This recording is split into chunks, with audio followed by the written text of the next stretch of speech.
Thank you for staying with us. Now, the Multipolitan Wealth Report 2025 is a comprehensive look at the evolving trends shaping global mobility, wealth preservation, and investment preferences among high net worth individuals. The report highlights top tax-friendly cities such as Abu Dhabi, Dubai, Singapore, while also spotlighting non-traditional destinations including Wellington and Copenhagen that are gaining traction due to their sustainability and digital infrastructure. It offers practical insights for families, entrepreneurs, and private wealth advisors to navigate tightening tax regulations, diversifying assets responsibly, and plan for a truly borderless future. My guest is Chi Okebalama. She's executive partner for Africa Multipolitan with a background in private client advisory. She advises individuals, families, and the advisors on citizenship and the residency planning options for global mobility and stability. I can go on and on. But it's good to see you. Thank you so much for coming in. Thank you so much, Tulu. Yeah. I'm such a huge fan of yours. Thank you for, yes, I am. Thank you so much. Thank you. That's good to hear. Yes. Well, let me ask you what you think is most significant, the insights for the Multipolitan Wealth Report 2025, and why should it matter to us, Nigerians, families, and everyone? Thank you. That's a great question. The first thing I would say is this is our third wealth report. Wow. And it's titled The Tax Generation. Just as you expressed in your intro, there's been a lot of government responses to taxation. They're no longer just taxing income. Yeah. They're also taxing assets. So high net worth individuals, the new generation of entrepreneurs are asking questions such as, where will my money be the safest? Yeah. You know, where's future wealth traveling to? So this report, we did analysis, a multi-metric analysis to find out, you know, the three, like I said, the three pertinent questions, and we answered them in three indices. The first one being the tax-friendliest cities. Okay. So, which I think addresses the present, right? The tax-friendliest cities, where can I keep my money? Where's my money safe? Where do they have neutral governments, banking infrastructures, etc.? And then the second index was talking about wealth preservation. So over the last 10 years, where has money been the safest? Yeah. And then the third index, which talks about smart and sustainable cities, is where is the future in terms of digital readiness, climate action, etc. So we had like a wholesome look at the past, the present, and the future. And with that, we created the tax generation wealth reports to be able to educate our clients, educate their advisors on where money is moving, etc. The report spotlights cities, like in my intro, you said Abu Dhabi, Dubai, Singapore, yes. You know, beyond their tax benefits. Now, what makes these cities especially attractive for Nigerians seeking to secure growth of their wealth? So these cities you mentioned, one thing that is very particular about the cities is their neutrality in governance, their neutrality in government.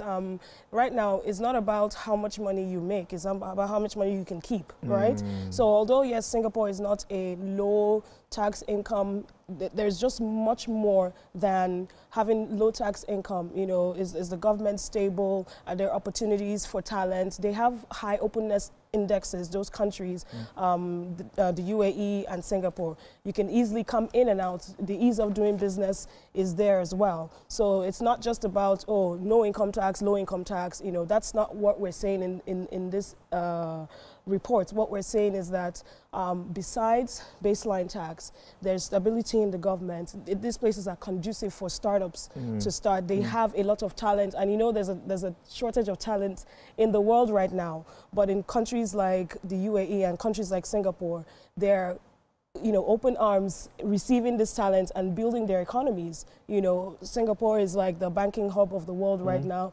With ADGM, they have in Abu Dhabi, they're like one of the world-class asset managers as well. Wow. So with these cities, what we're seeing is that it's not just about having low tax income, but having the structures around it that make it conducive to do business and also make it attractive to investors to come into their countries. But there are often this speculation or skepticism when Nigerians hear about global mobility and wealth migration. Now, what are some of the most common myths you would like to clarify today? Because, of course, there have been sentiments and all around this. Okay. First of all, I would tell you that it's not a myth, right? We are experiencing for the first time, first generation entrepreneurs is on the rise in Africa. It's on the rise in the world with with technology, with tech startups, right? And these entrepreneurs have a global mindset. These entrepreneurs want to be able to compete on the global stage. So alternate residencies gives them that opportunity to be able to access international markets, international platforms that they probably will not be able to access with just, what they currently possess. Okay. So it's not about leaving where you are, right? It's about creating more opportunities for you to compete on the global stage, more opportunities for you to have international partners, etc. So for us, it's just giving them the ability to be able to compete on that global stage, to be able to be very assertive in their mindset and to have access to the world. But how does this report help Nigerian wealth managers, advisors, guide their clients, particularly talking about diversifying assets and planning cross-border investments? That's very key. Yes, it's very key, especially here in Nigeria. Like what I said, this report is almost like a guide, right? It is a guide for you to understand where wealth has been going, where it's moving towards. And if you have this knowledge, you can advise your clients, like you said, borderless transactions. You can advise your clients on where to invest their money. You can advise your clients on even what to do to be digitally ready. Web 3.0 is knocking at the door, and we need to be able to be ready for that. We need to be able to partake, not just be ready. We need to have blockchain, all those technologies in our palms, and I think this wealth report just allows us the opportunity to be ready and allows the advisor the opportunity to say to their clients, these cities are available, and we can not just invest here locally, we can invest, internationally. That's a good one. But what do the trends reveal in this report? What does it imply for Nigeria's own wealth investment climate? So what the report reveals is that, like we say, you can see from the city, from the three lists, a city like Singapore appeared on the top 5 of all the 3 indices, right?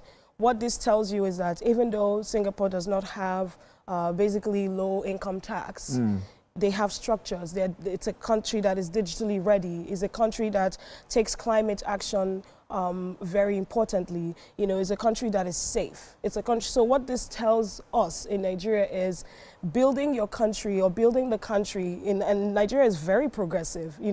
Building to using these countries as examples. To see how we can get our economies, we can get our people, we can get our mindset to, Singapore is one of the countries that a lot of people understudy, right? And say, look, if they can do this in how many years, we can. So what this report just does is to expose even more the positives of these countries and, to teach us, how to open our minds, how to expand our minds so that we can actually benefit as well from what these countries are benefiting from. Any specific policies or structural changes you believe could help position Nigeria more competitively on the global stage?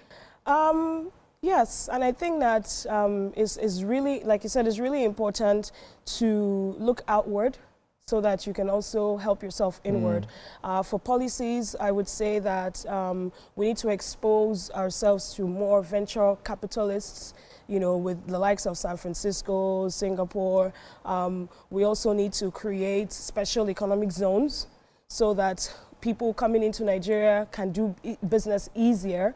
We need the ease of registering businesses. There's so much bureaucracy around having an international business in Nigeria. We need to attract investors into Nigeria, but then bringing them in here, we need to be able that it's easy for them to conduct businesses. If you look at Abu Dhabi, if you look at Dubai and Singapore, they're very open to business. They're very open to opening companies, and you can see that people are not shying away from staying in those countries because it's easy for a businessman to operate there. Also, with the talent shortages I explained further, Nigeria is booming with so much talent. So we need to be able to use the talent we have here to develop ourselves and not just, close it off for other nations to come and take our people, so to say. Indeed, I agree with you. They are really open for investment, real estate, businesses and all of that when you see what's happening in Dubai and all. But finally, for families of business owners watching today, what's one practical takeaway from this report that they should act on now to future-proof their wealth? I would say that low headline tax is not the goal anymore. Low headline tax with sustainable governance, with digital readiness, with paired, this is plus, not or, right? Okay, plus. Plus. So, tax plus digital readiness plus stable governance plus a positive outlook to climate action, because whether we believe it or not, people want to know where their money is safe. Like I said, it's not about how much am I making, it's about how much am I keeping. So they need to know that their monies are safe in these countries. So I would say for us, having those four armed, gives the investor the confidence to open a business or the confidence to run their businesses across the world. That's a good one. It's a good way to live it. Chio Kebalama is executive partner for Africa with Multipolitan. I hope to see you again soon. Thank you. I hope to see you not until you have another report. We're going to get something to talk about. No. Yes. All right, then. Thank you so much for coming. Thank you so much, Tolu. All right, then. Well, it's time to do market analysis, but let's